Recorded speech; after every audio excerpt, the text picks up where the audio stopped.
I'm generally of the opinion that when an artist dies, their work should be left as it is and should not be tampered with, because it's their music and it's their identity that's at stake. To have a label take advantage of a dead artist's popularity for monetary gain is extremely disrespectful. This unfortunately is common practice in the music industry, and it exists because of the increased fame an artist receives after their death, especially when it's an artist that has died at an unusually young age.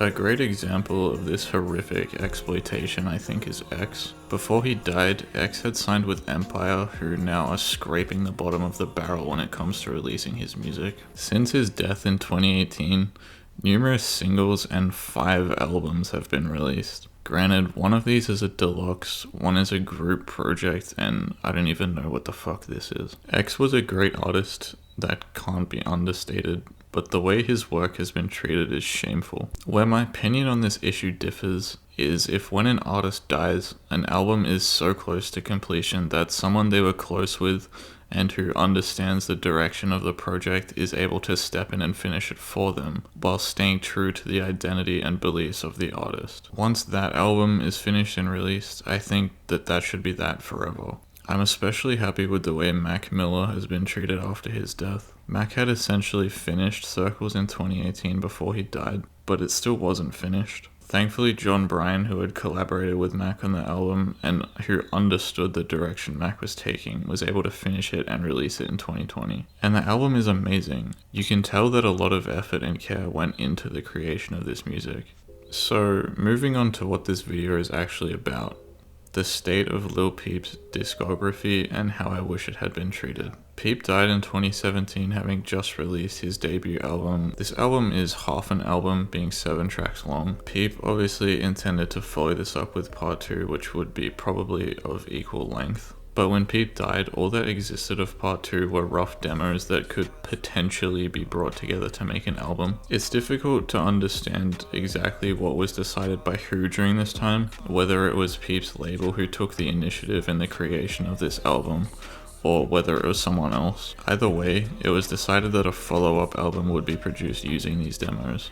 Thankfully, the production was left in good hands, Peep's longtime friend Smoker Sack, as well as the Invisible Men who were responsible for part 1. The way I see it, this is all fine so far. The obvious big issue is the fact that Peep couldn't assemble the tracklist, which instead had to be chosen somewhat arbitrarily from a bunch of demos. The main problem this creates is that tracks have been added to this album that I don't think would ever be on it if Peep was in charge of the tracklist.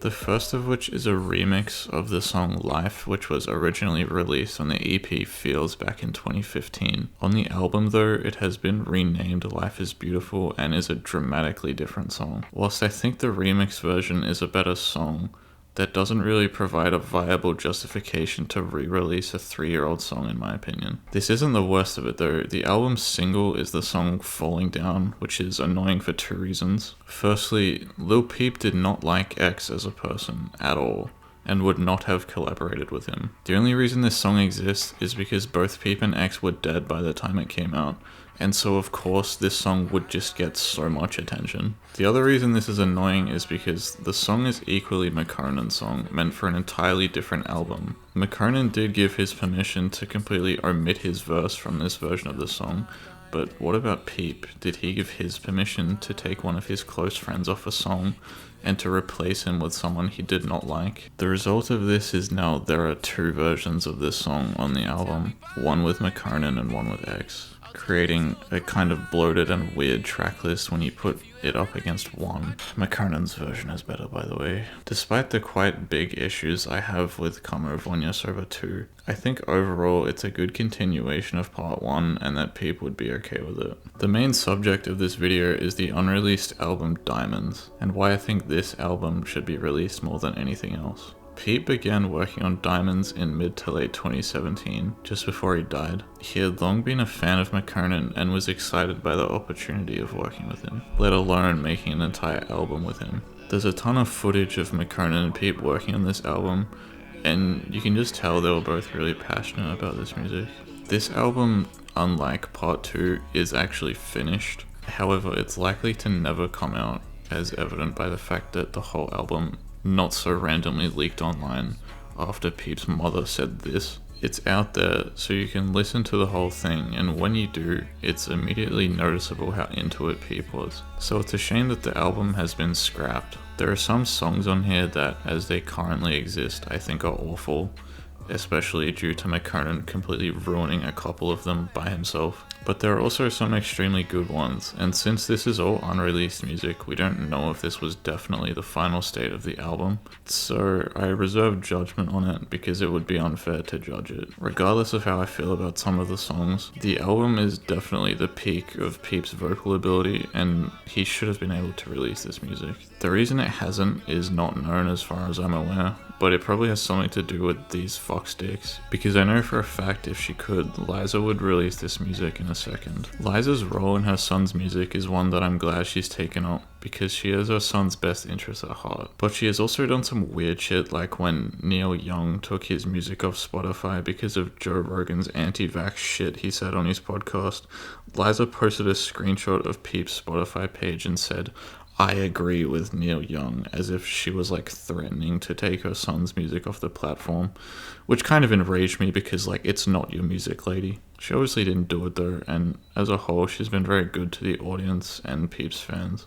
I think at this point, sadly, she's given up on the idea of releasing Diamonds and is more focused on getting what she can release onto Spotify, as well as getting the publishing rights to old fan favorites and putting those up on Spotify for new fans to hear. I appreciate what Liza's doing. It's pretty harmless towards Peep's legacy, and she seems to be trying really hard to pay tribute to her son in a way that respects and appreciates his work, rather than trying to milk it for all that it's worth. There has been some unreleased music released, Goth Angel Sinner and High Fashion, which we know for a fact have released exactly as they would have if Gus were alive, because Liza writes about everything that she releases on his behalf in her archive blog. I'm sure you've listened to these, but if you haven't, please do. I think that both these EPs represent the direction in which Peep was heading with his music. As I've stated previously, Peep has a lot of unreleased music. The problem arises when you have to decide what is worthy, but I think Diamonds is one of those albums and should definitely be released. Lay down, I can hear your heartbeat. I know who you love and it's me. Kiss me.